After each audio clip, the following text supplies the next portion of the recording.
رمضان کی سب سے بڑی تیاری کیا ہے کہ اپنے دلوں کو صاف کر لو پہلے سے. جس دل میں نفرت ہو، بغض ہو، کسی کے لیے غصہ ہو، کسی کے لیے کیا کیا جذبے ہوں، دل صاف کرنا. ہمارے گھروں میں روزانہ جھاڑو ہوتا ہے، یہاں مدرسے میں روزانہ صفائی ہوتی کہ نہیں ہوتی؟ کیونکہ دنیا کی اصل گندگی ہے تو جھاڑو ہاتھ سے نہیں چھوٹ سکتا. حرم شریف میں دیکھا کیسے چاروں طرف خدام پھر رہے ہوتے ہیں برش لے کر.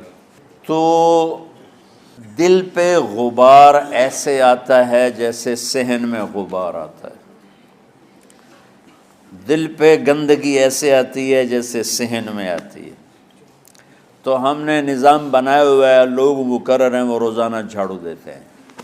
تمہارا دل ایک آنگن ہے، ایک صحن ہے، اس میں بغض، نفرت، حسد، پتہ نہیں کیا کیا گندگیاں آئیں گی اور آتی رہیں گی. بچوں ایک کام کرو، جھاڑو پکڑ لو، صاف کرو. یا اللہ معاملہ تجھ سے کرنا ہے، لوگوں سے نہیں. کسی نے برا کہا، کسی نے غیبت کی، کسی نے گالی دی، کسی نے دھکا دیا، کسی نے حق مارا، کسی نے کچھ کیا. یا اللہ تیرے سپرد، میں نے اپنے دل کو سب سے صاف کیا، میں نے اپنے دل کو سب سے صاف کیا. یہ اتنی بڑی عبادت ہے کہ بڑے بڑے نفلوں والے، تہجد والے، حج عمرے روزے والے تمہیں نہیں پکڑ سکیں گے، کیونکہ اس کا کرنے والا دنیا میں کوئی نہیں. نفل پڑھنے والے تو بے شمار ہیں، عمرے کرنے والے بے شمار ہیں، علماء بے شمار ہیں، حاجی بے شمار ہیں، سخاوت کرنے والے بے شمار ہیں، لیکن اس ٹکڑے کو صاف کرنے والا لاکھوں میں ایک بھی نہیں ہے. مشکل کام ہے. آپ یہ سیکھیں، صاف کرو، صاف کرو، صاف کرو. یہ رمضان کی سب سے بڑی تیاری اور علم کو حاصل کرنے کی سب سے بڑی چابی ہے کہ اپنے دل کو کھلا کر لو. کوئی چیز خالی ہوگی تو کچھ آئے گا. جس دل میں بغض بھرا ہو، نفرت بھری ہو، حسد بھرا ہو، کینہ بھرا ہو، اس میں خاک آئے، اس میں تو علم کی ایک کرن بھی نہیں آئے گی. زبان سے چاہے جتنے مرضی موتی بکھیرے، دل اس کا اندھا ہوگا.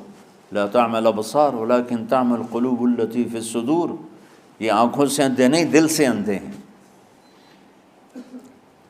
تو بچوں اپنے دل کو صاف کرنا سیکھو.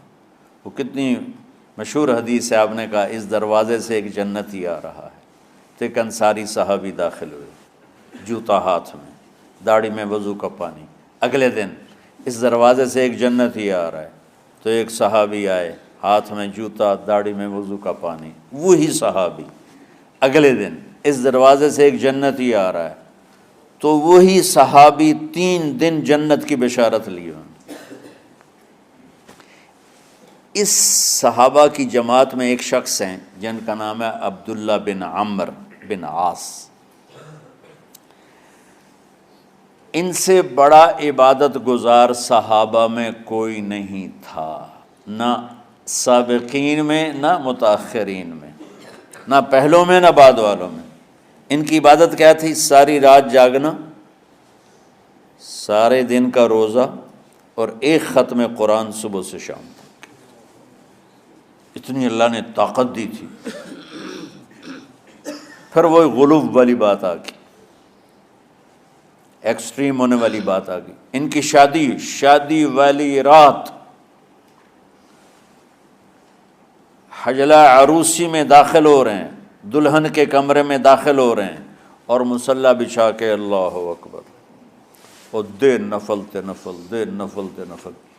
تو ان کی بیگم نے دیکھا تو وہ بھی خیر کا زمانہ تھا، انہوں نے بھی وضو کیا اور پیچھے مصلی بچھا کے وہ بھی فجر تک نفل پڑھتے رہے. صبح ہوئی تو حضرت عمر بن عاص رضی اللہ عنہ نے پوچھا، بیٹی رات کیسی گزری؟ کہا جی ماشاءاللہ آپ کے بیٹے تو بڑے عبادت گزار ہیں، ساری رات نفلوں میں ہی گزری.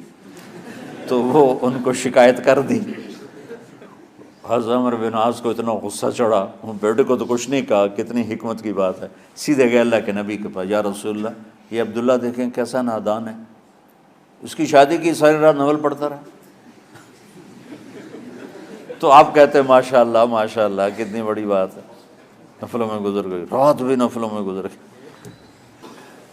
تو آپ نے حضرت عبداللہ بن عمر کو بلا کے ڈانٹا کہ تو نے مہینے میں 3 دن روزے رکھنے ہیں، بس اس سے زیادہ نہیں رکھنے، اور ہفتے میں 1 قرآن ختم کرنا ہے۔ کہا یا رسول اللہ میرے اندر طاقت زیادہ ہے۔ پھر اچھا 15 دن روزے رکھنے، کہ نہیں میرے اندر طاقت زیادہ ہے۔ آپ اس کو تھوڑا تھوڑا کر کے گھٹاتے رہے، اور وہ ہر دفعہ نہیں یا رسول اللہ میرے اندر طاقت زیادہ ہے۔ تو آخر میں آپ نے کہا اچھا چلو صوم داؤدی پہ آ جاؤ، 1 دن روزہ رکھو، 1 دن افطار کرو، اور 3 دن سے پہلے قرآن ختم نہیں کرنا۔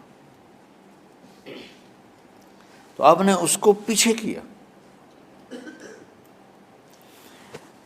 یہ بیٹھے تھے اس محفل میں، ان کے دل میں آیا کیا یہ بزرگ مجھ سے زیادہ عبادت کرتے؟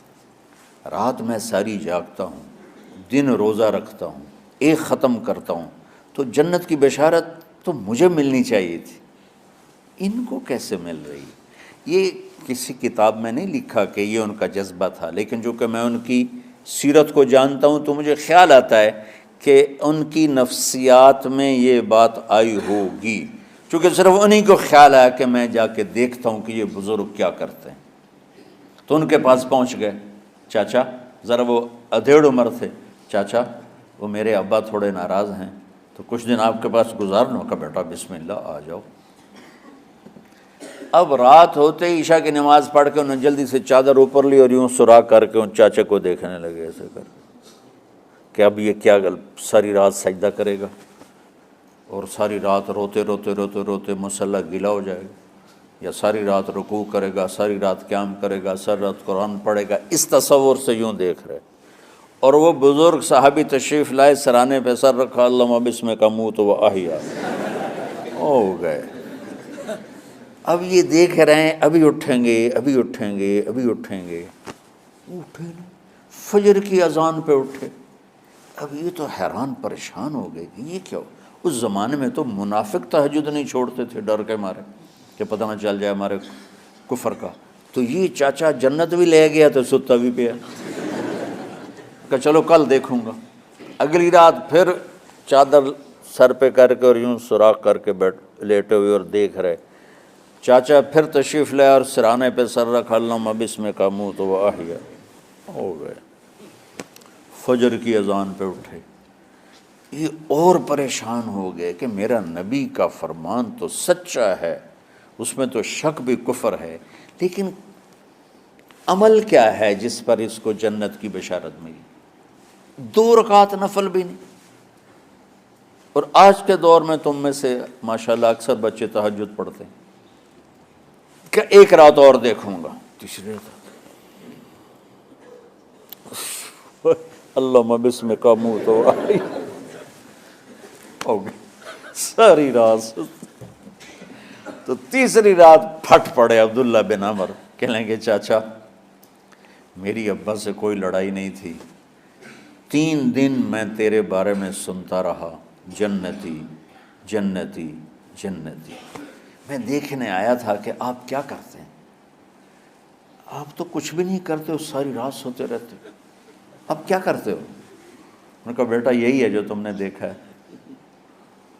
اب ان کو سمجھ میں نہیں آ رہا کہ یہ جوڑ کیسے بٹھاؤں، ادھر جنت کی بشارت، ادھر ساری رات خراٹے، اب یہ اس میں جوڑ کیسے بٹھاؤں، کیونکہ نبی کی بات تو غلط ہو نہیں سکتی۔ تو اب وہ نا ایسے نا بڑے بے دل سے ہو کر واپس مڑے، پتہ نہیں کی چکر ہوئے گی کوئی گل۔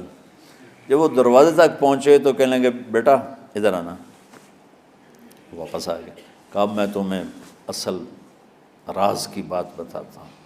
کہا کیا ہے کیا ہے؟ تو یہاں ہاتھ رکھا، کہا یہ جو دل ہے نا اس میں کسی انسان کی نفرت نہیں۔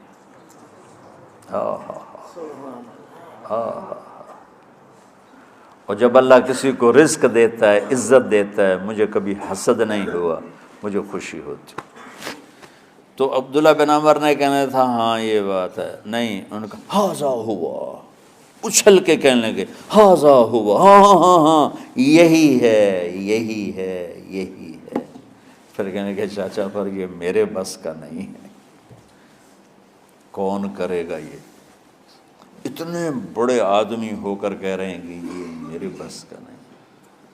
تو بچوں، دنیا میں جنتی بننا ہے اور علم اللہ سے لینا ہے تو اسے صاف کر دو، سب کی نفرت سے۔ اس نے مجھے یہ کیوں کہا، اس نے مجھے یوں کیوں دیکھا، اس نے میرے بارے میں یوں کیوں کہا، اس نے میرے بارے میں یہ کیوں لکھا۔ جس کی تعریف ہوتی میری کتنی برائی ہوتی، صرف تعریف تو نہیں ہوتی، بھرا پڑا سوشل میڈیا مجھے گالیاں دیں۔ اللہ کے فضل سے میرے دل میں ایک ذرے کے برابر کبھی کوئی منفی جذبہ نہیں آیا، آئے تو میں دھو کے صاف کر دیتا ہوں، یا اللہ میں نے اپنے دل کو صاف کیا، میرا معاملہ تیرے ساتھ ہے، کسی کے ساتھ نہیں۔ یہی آپ رمضان کی سب سے بڑی تیاری، علم کے حاصل کرنے کا سب سے بڑا ہتھیار آپ کو یہ نہیں ہے کہ تمہیں کتابیں یاد ہو جائیں، تمہیں اشعار یاد ہو جائیں۔ تو ساری امت سے کہتا ہوں رمضان کا استقبال کرو دلوں کو صاف کر کے، نفرتوں کو مٹا کے، مذہبی نفرت، دنیاوی نفرت، رشتوں کی نفرت، بول چال کی نفرت، سیاست کی نفرت، لین دین کی نفرت، ان سب سے اپنے دل کو صاف کرو تاکہ رمضان میں اللہ نے علم اتارا، اللہ تعالیٰ آپ کو علم عطا فرمائے، اور باقی لوگ جو عام دنیا میں زندگی گزار رہے ہیں ان کے دلوں میں اللہ رمضان کا نور اتارے اور ہدایت کا نور اتارے۔ یہ سب سے بڑی تیاری ہے اس کی۔ اور کسی سے گلہ ہے، غصہ ہے، ناراضگی ہے، کسی سے بولتے نہیں ہو، ابھی سے شعبان آ چکا ہے، آپ شعبان سے رمضان کی تیاری شروع فرما دیتے تھے، تو اس کی تیاری کیا ہے؟ وہ دلوں کو صاف کرو، معاف کرو، معافی مانگو، تمہارا قصور نہیں پھر بھی معافی مانگ لو، دلوں کو صاف کرو، اور اللہ سے سخاوت مانگو کہ اللہ کو سخی بھی پسند ہے اور صاف دل والا بھی پسند ہے۔